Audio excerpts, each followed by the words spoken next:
UP के हाथरस से horror killing का मामला सामने आया है। खुद की मर्जी से शादी करने के फैसले से नाराज पिता और भाई ने 24 साल की सोनी की हत्या कर दी। चलती ट्रेन में बनाया गया ये वीडियो 18 अगस्त का है, जब सोनी का परिवार उसे मुंबई से हाथरस के सिकंदराबाद लेकर आ रहा था। सोनी ने ट्रेन के टॉयलेट में वीडियो रिकॉर्ड किया, जिसमें उसने अपनी हत्या का अंदेशा जाहिर किया था। अगले दिन सोनी की हत्या कर दी गई। सोनी अपने मामा के बेटे इमरान से शादी करना चाहती थी। मेरे घर वाले मुझे मारना चाहते हैं। मैं किसी से शादी करना चाहती हूँ। ये लोग मुझे, मेरे पापा, मेरे भाई, ये दोनों मुझे मारना चाहते हैं। इसलिए मुझे ये लोग गांव लेके जा रहे हैं। सब मुझे मारना चाहते हैं। अगर मुझे कुछ हुआ तो मेरी मौत की जिम्मेदार ये लोग होंगे, क्योंकि मैं शादी करना चाहती हूँ इमरान से। पुलिस के मुताबिक हत्या में सोनी की मां भी शामिल थी। ऐसे परिवार है, उसने अपने बेटे को मुंबई का हत्या कर दी है। और वीडियो क्लिप के माध्यम से हमको जानकारी हुई है, उसको फर्स्ट एफआईआर मानते हुए मुकदमा दर्ज कर दिया गया है। सोनी की हत्या के बाद उसके पिता और भाई ने उसकी लाश को दफना दिया। सोनी की हत्या के बाद से परिवार के सभी सदस्य फरार हैं। सोनी के बनाए वीडियो के वायरल होने के बाद हॉरर किलिंग का खुलासा हुआ। पुलिस अब सोनी के शव को कब्र से निकालकर पोस्टमार्टम की तैयारी कर रही है।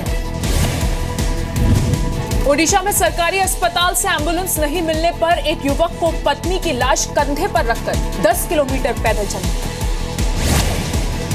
हैरान करने वाला ये मामला ओडिशा के कालाहंडी जिले का है। दाना मांझी नाम के युवक की पत्नी की एक सरकारी अस्पताल में मौत हो गई। अस्पताल ने जल्दी बॉडी ले जाने को कहा, न एम्बुलेंस दी और न ही मॉर्चरी वैन। मजबूरन रात के 3 बजे दाना मांझी ने अपनी पत्नी की लाश कंधे पर उठाई और 10 किलोमीटर तक पैदल चले। इस दौरान उनकी 12 साल की बेटी भी रोती रोती साथ चल रही थी। करीब 10 किलोमीटर पैदल चलने के बाद किसी ने दाना मांझी की मदद की, एम्बुलेंस को बुलाया और पत्नी की लाश को घर तक पहुँचाया गया।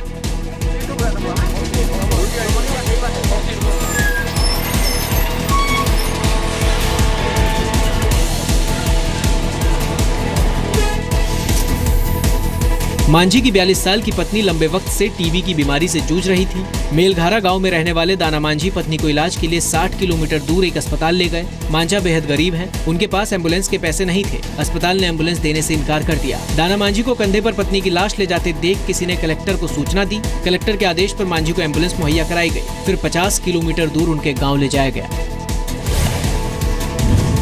ओडिशा सरकार ने फरवरी में महापरायण योजना भी लॉन्च की थी। इसके तहत सरकारी अस्पताल को लोगों के शव बिना कोई पैसे लिए ले जाने के निर्देश हैं।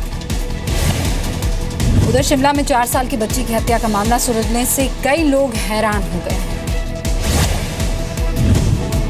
ये तस्वीर 4 साल के युग की है। 2 साल पहले युग का अपहरण करने के बाद उसकी हत्या कर दी गई थी। अब जब पुलिस ने हत्या की गुत्थी सुलझाई तो लोग हैरान रह गए।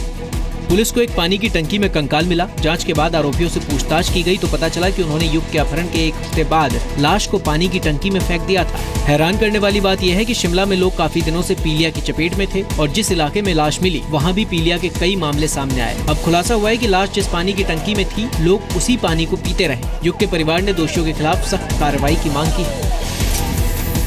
14 जून को गायब हुआ था मेरा बच्चा। 1 हफ्ते बाद उन्होंने मार दिया। पुलिस वालों की स्टेटमेंट थी को फांसी की सजा होनी चाहिए, बुरी, और जितना कठोर दंड है उतना होना चाहिए, और इनके परिवार वालों को बाहर निकालना चाहिए। बिजली लाइट सब काट देना चाहिए। मर्डर का केस चलेगा और हम चाहेंगे ये बहुत जघन्य हत्या हुई है और उसकी जो कड़ी सख्ती से कड़ा कानून दंड जो है वो दिया जाए। कब वो लाश उसमें पड़ी है, किस प्रकार का पानी जो है शिमला की जनता को दिया है, इस मसले को लेकर के जो है वो मैं कॉल अटेंशन नोटिस आज ही दे रहा हूँ। 4 साल के युग का अपहरण 14 जून 2014 को हुआ था। CBCID ने भी जांच के बाद केस को बंद कर दिया था। शिमला नगर निगम ने पानी की टंकियों को साफ करने का दावा किया था। 2 साल बाद नए सिरे से आरोपियों से पूछताछ में हत्या का खुलासा हुआ। जिस टंकी में युग का शव था उसी से पानी की सप्लाई भी होती थी, जिस वजह से कई लोग पीलिया के शिकार हो गए। 2 दिन के दौरे पर जम्मू कश्मीर पहुंचे गृह मंत्री राजनाथ सिंह ने आज सभी लोगों से कश्मीर में शांति बनाए रखने की अपील की। कहा, बच्चों के हाथ में पत्थर नहीं, कंप्यूटर पकड़ाओ। दौरे के दूसरे और आखिरी दिन गृह मंत्री राजनाथ सिंह ने राजनीतिक दलों और सिविल सोसाइटी के सदस्यों से मुलाकात की। राजनाथ सिंह सीएम महबूबा मुफ्ती से भी मिले। राजनाथ ने कश्मीर के युवाओं के हाथ में पत्थर थमाने वालों पर निशाना साधा। 17 साल, 18 साल, 15 साल, 20 साल के नौजवान, उनके हाथों में कंप्यूटर, कलम, बुक्स होनी चाहिए। कौन लोग हैं जो उन्हें इजाजत देते हैं पत्थर उठाने की? क्या उन बच्चों के भविष्य को बनाने की गारंटी वह दे सकते हैं? हम कश्मीर के बच्चों के फ्यूचर को हिंदुस्तान के बच्चों के, नौजवानों के फ्यूचर के साथ जोड़ कर देखते हैं और विद इन फ्यू डेज हम लोग इस पैलेट गन का एक विकल्प, इसका अल्टरनेटिव देंगे।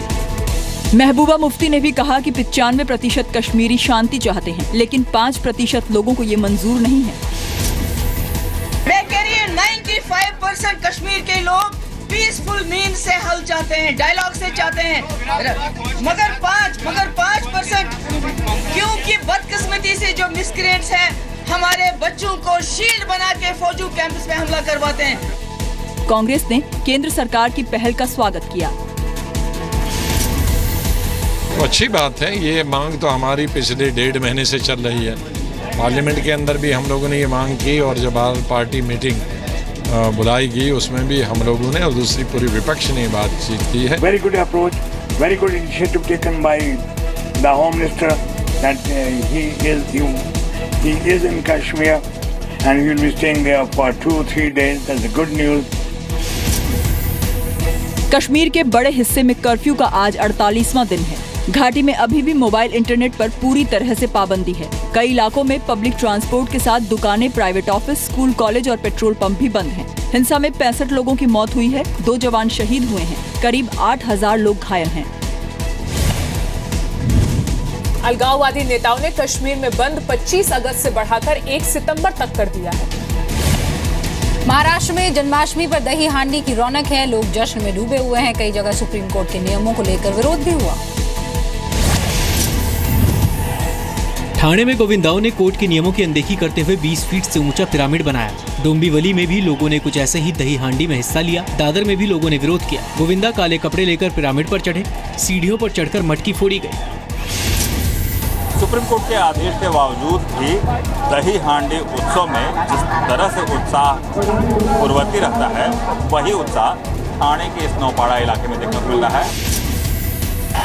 इस वक्त जो आप नज़ारा देख रहे हैं ये दादर का है और मैं आपको नज़ारा एक बार दिखाने की कोशिश करूंगा। यहाँ पर एक मटकी के लिए कम से कम 3 अलग अलग ग्रुप हैं जिन्होंने अपने थर बनाए हैं। ठाणे में एमएनएस कार्यकर्ताओं ने खास टी शर्ट पहनकर कोर्ट के फैसले का विरोध किया। टी शर्ट पर लिखा था, मैं नियम तोड़ूंगा। इस वक्त मैं थाना के भगवती मैदान में हूँ। यहाँ मनसे ने दही हांडी का आयोजन किया है। हालांकि सुप्रीम कोर्ट के आदेश है कि 20 फुट के ऊपर ये दही हांडी ना हो, लेकिन मनसे ने करीब 40 फुट की दही हांडी का आयोजन किया है। बोरीवली में दही हांडी की मस्ती में बॉलीवुड का तड़का भी दिखा। मुंबई के दही हांडी का उत्साह देखते ही बनता है। हम दहीसर इलाके में फिलहाल मौजूद है और यहाँ पे बॉलीवुड का तड़का लगाने के लिए हमारे साथ मनीषा कोइराला भी मौजूद है। विरोध के बावजूद महाराष्ट्र के कई हिस्सों में लोगों ने जोश के साथ दही हांडी का पर्व मनाया। 17 अगस्त को सुप्रीम कोर्ट ने दही हांडी पर सख्त निर्देश जारी किए थे। निर्देश के मुताबिक गोविंदाओं की टोली में 18 साल से ज्यादा की उम्र के लोग ही शामिल होंगे। सुप्रीम कोर्ट ने कहा था कि दही हांडी की ऊंचाई 20 फीट से ज्यादा नहीं होनी चाहिए। पिछले साल सुप्रीम कोर्ट ने 12 साल से ऊपर के बच्चों को पिरामिड का हिस्सा बनने की इजाजत दी थी।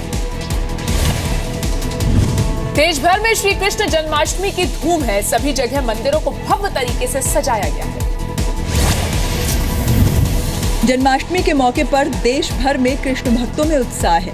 दिल्ली के इस्कॉन मंदिर में श्री कृष्ण जन्म की तैयारियां जोरों पर है। मथुरा में भी भक्तों में भारी जोश है। मुंबई में भी जन्माष्टमी की रौनक बनी हुई है। ब्रजभूमि मथुरा में कान्हा के जन्मोत्सव पर खास इंतजाम किए गए हैं।